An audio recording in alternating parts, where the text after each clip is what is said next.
gotta make it decisive. You cannot leave it in the hands of the officials.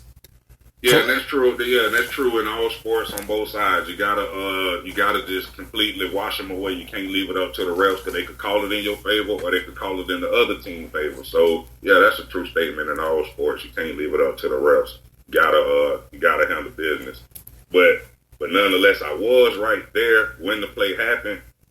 I thought it was a fumble and a recovery for a touchdown, but I'm not the ref, so I couldn't rule on it either way. I just had to report the call. Talked to Coach Allen after the game. You know he gonna give the political answer because that's his job. But if you read in between the lines, he did feel a little slighted. So I wouldn't be surprised if Columbia come out here hell bent on revenge and knocking Trinity off and putting up a lot of points. You feel me? Oh yeah, I'm looking forward to seeing the game tonight. This will probably be this is a top 25 matchup on both ends. Statewide, it's gonna be a pretty good game. Another game up in Northeast Florida that's going to be two top 25 teams potentially. Orlando Jones traveling to Reigns in the the Graveyard. So this probably like the semi-main event for Northeast Florida this week. If Columbia Trinity's the main event, this is definitely semi-main event. Well, Columbia and Trinity would kind of be, like the semi-main event because, Reigns the biggest deal in the area by far. And since, Trinity, they travel well. Fans, they're gonna carpool. They're gonna get on buses and vans, whatever they got to do to come down. Their side of the stands will be full, but it won't be a contingent of just the average high school fan won't just make that trip to Columbia. Like they're gonna go to Moncrief. So by default, by Trinity playing in Columbia, by default it kind of makes the Reigns and Orlando Jones the biggest deal in the area if you was to ask my opinion. Okay. I guess that's a fair argument. I was just mean like in terms of matchups, I wasn't really thinking about the location of it. Yeah.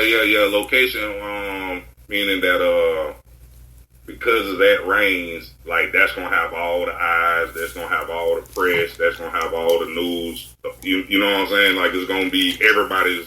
I could think of at least one representative from every media. You know what I'm saying? Definitely.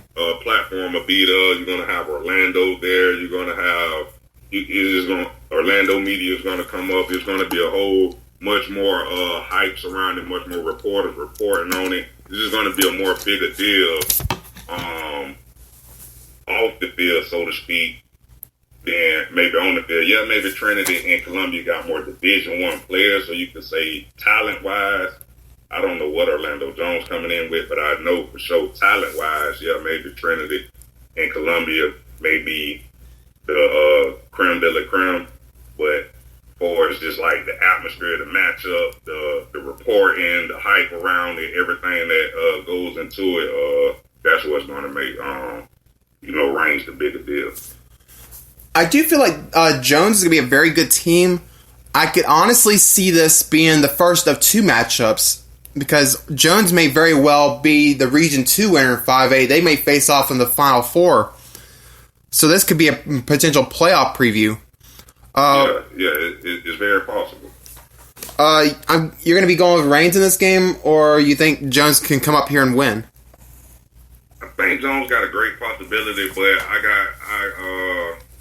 just personally, I never picked against a Jacksonville team when facing like a team from like another region, like Orlando or Tampa or Miami or Tallahassee by default.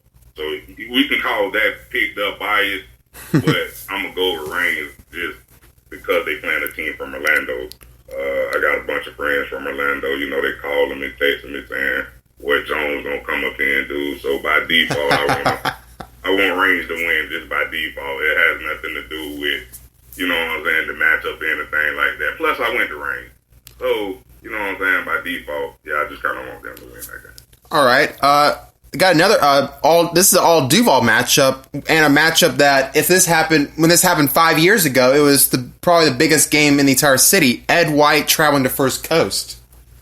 Yeah, and it's going to be a great matchup today because both teams trying to turn the corner. Ed White need this, and also First Coast need it. Both of these guys want to get off to 1-0. It would work well for the morale of both of their programs if they could start out 1-0, but unfortunately only one can. And I think First Coast got enough to edge Ed White out tonight. I think First Coast will be victorious, but it'll be a great game nonetheless because both of these teams need it to spark their season to be successful in their hopes of making the playoffs in their respective, classifications. I can honestly see both these teams potentially making their first playoff appearance since that 2014 season this year, though I see both of them potentially making it as a wild card. Though I will go with the home team here. Like, what they say, if it's a tie, go with the home team. I don't see a huge separation between these two, so I'll go with First Coast at home. Yeah, not a huge separation, but like you say, First Coast at home, so I go First Coast by 2 at home. But whatever the score, it could be 58-56 or 2-0. I think First Coast will edge them out by 2. Fleming Island traveling to Clay. Clay, I believe their head coach during the offseason is now left to become an assistant at Bowles. Fleming Island, I'm not so sure what to expect from them. I haven't heard as much about them as in past years. And it's a big rivalry game, but what's your expectation with this one? Well, I think Fleming will pull that game out. They got one of the best quarterbacks in the area, Dean Himes. They got a great coaching staff. They got a lot of talent over there. They've been making a lot of moves these last few years, man. They've been really doing some great things. I don't really know what to expect out of Clay, but with Dean being the quarterback tonight, I really do believe Fleming got enough to take out Clay County.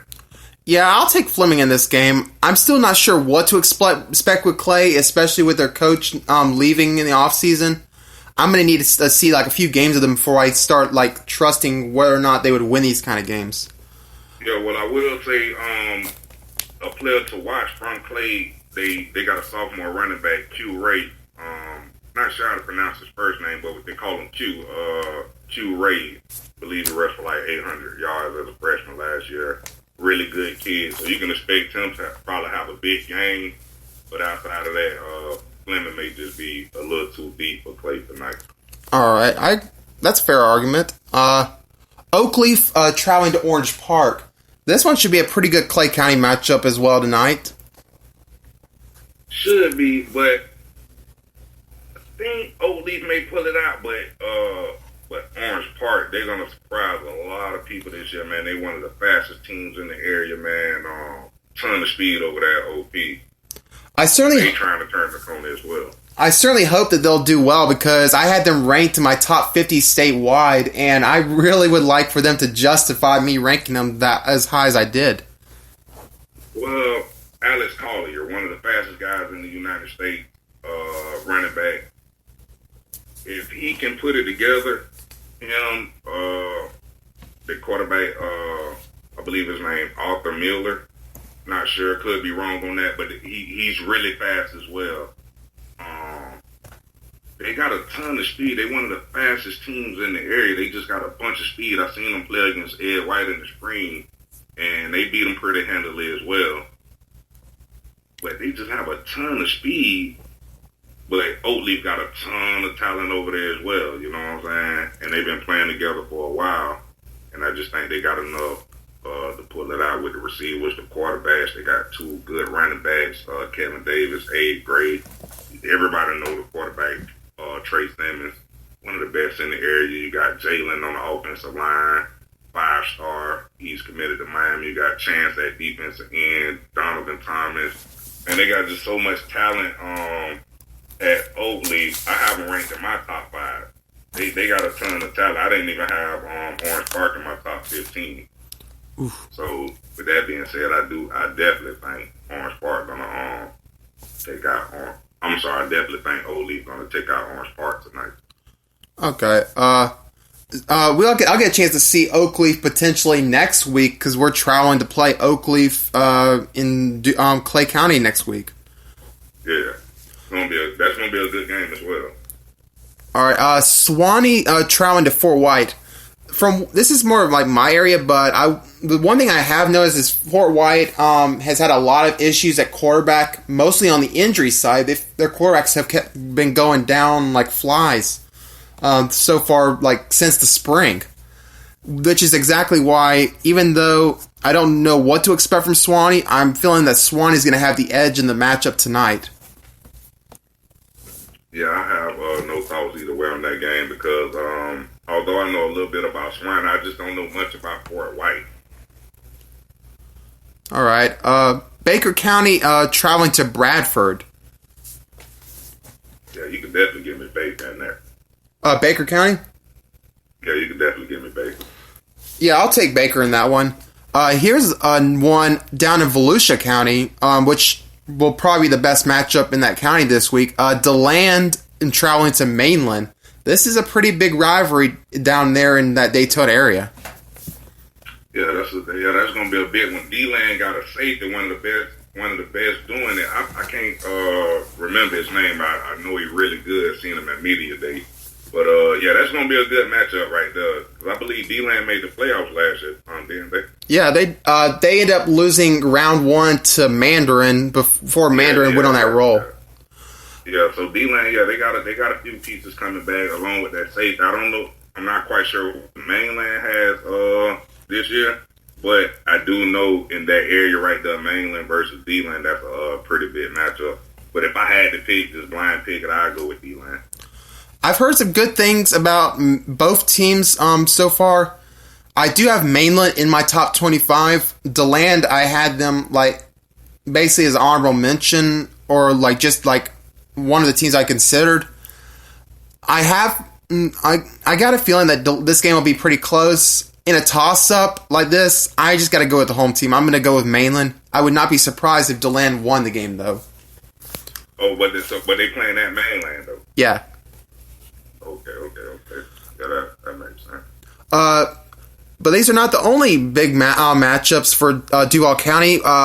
Tomorrow, throughout the day, there's going to be the Bold City Showcase, a first-time event, which I did see was going to have all 3 games broadcasted locally. I've already got my DVR set to check out some of these games. The one, like... Yeah, that's going to be... those 3 games are going to be major. The one, like, very small gripe that I have with this is that they put the best matchup of the entire event at 1 o'clock. Well, marketing-wise, there's a lot of smart guys who put this thing together. So, you get Bowles, and you see in the last game, Bowles, they got one of the best student sections in the entire state of Florida, if not the country, you feel me? And they're hosting. And, and they host. And then, UC right around the corner, they got great fans. So, marketing-wise, you got to kind of put, the league game first to get everybody there, who otherwise probably wouldn't necessarily really come to the first 2 games. So you get them already there. The Bowls people gonna be there, but you just don't know about the what Mandarin and that Bartram and Lee. You just don't know if their people would come to all the games, so you put them first. Now, just marketing wise, it makes sense. What's your expectation with those 3 matchups? Give me Lee, Bowles, and Mandarin. Now, I do think it's going to be a lot of points in that league game. I'll definitely take Mandarin and Bowles. I honestly feel like those 2 may potentially end up being blowouts in their favor. I still remember what happened with the Bulls UC game last year. I'm not so sure it's going to be much closer this year. I could be wrong, but that's just me. Lee Bartram is, at this point for me, after how Lee did against Armwood last week, I'm leaning towards a toss-up in this one.